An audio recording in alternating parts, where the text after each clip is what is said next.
ಯಾತಕ್ಕಾಗಿ ಹೋರಾಟ?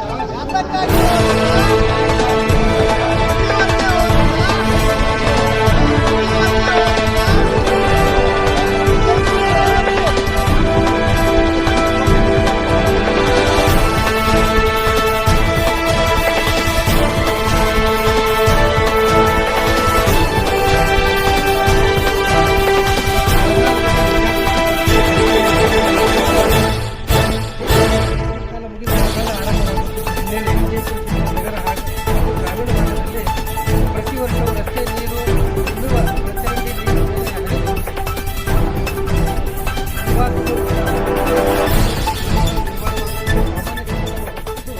ಇದರಿಂದ ಸಾರ್ವಜನಿಕರ ವಾಹನ ಸವಾರರಿಗೆ ಹಾಗೂ ಪಾದಚಾರಿ ತೀವ್ರ ತೊಂದರೆ ಉಂಟಾಗುತ್ತಿದೆ.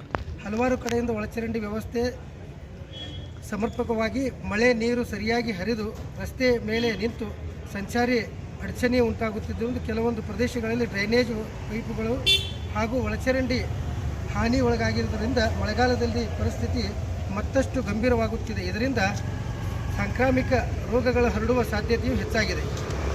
ಅದರಿಂದ ಮಳೆಗಾಲದಲ್ಲಿ ಮುಂಜಾಗ್ರತಾ ಕ್ರಮವಾಗಿ ಕರ್ನಾಟಕ ರಕ್ಷಣಾ ವೇದಿಕೆ ಸ್ವಾಭಿಮಾನಿ ಬಣ ವಿಜಯಪುರ ಜಿಲ್ಲೆಯ ವತಿಯಿಂದ ಈ ಮೂಲಕ ವಿನಂತಿಸಿಕೊಳ್ಳುತ್ತಿದ್ದೇವೆ. ವಿಜಯಪುರ ಜಿಲ್ಲೆಯ ಪ್ರಮುಖ ರಸ್ತೆಗಳಲ್ಲಿ ಇರುವ ಗುಂಡಿಗಳು ತಕ್ಷಣ ಮುಚ್ಚುವ ಕ್ರಮ ಕೈಗೊಳ್ಳಬೇಕು. ತದನಂತರ ಹಾಳಾಗಿರುವ ಒಳಚರಂಡಿ ಮತ್ತು ಡ್ರೈನೇಜ್ ವ್ಯವಸ್ಥೆ ಪರಿಶೀಲನೆ ತುರ್ತಾಗಿ ದುರಸ್ತಿ ಮಾಡಬೇಕು. ಮಳೆ ನೀರು ಸರವಾಗಿ ಹರಿಯುವ ಒಳಚರಂಡಿ ಸ್ವಚ್ಛತೆ ಮತ್ತು ನಿರ್ವಹಣೆ ನಿಯಂತ್ರಣ ಕೈಗೊಳ್ಳಬೇಕು.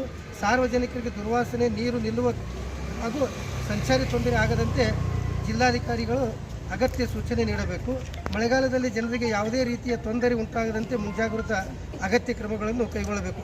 ವಾರ್ಡ್ ನಂಬರ್ 2 ಮತ್ತು 12, 16 ಮತ್ತು 17, 19 ಮತ್ತು 34 ಇನ್ನಿರುವ ಹಲವಾರು ವಾರ್ಡ್ಗಳಲ್ಲಿ ಡ್ರೈನೇಜ್ ಕಾಮಗಾರಿಗಳನ್ನು ಸಂಪೂರ್ಣಗೊಳಿಸಬೇಕಾಗಿ ತಮ್ಮಲ್ಲಿ ವಿನಂತಿಸಿಕೊಳ್ಳುತ್ತೇವೆ.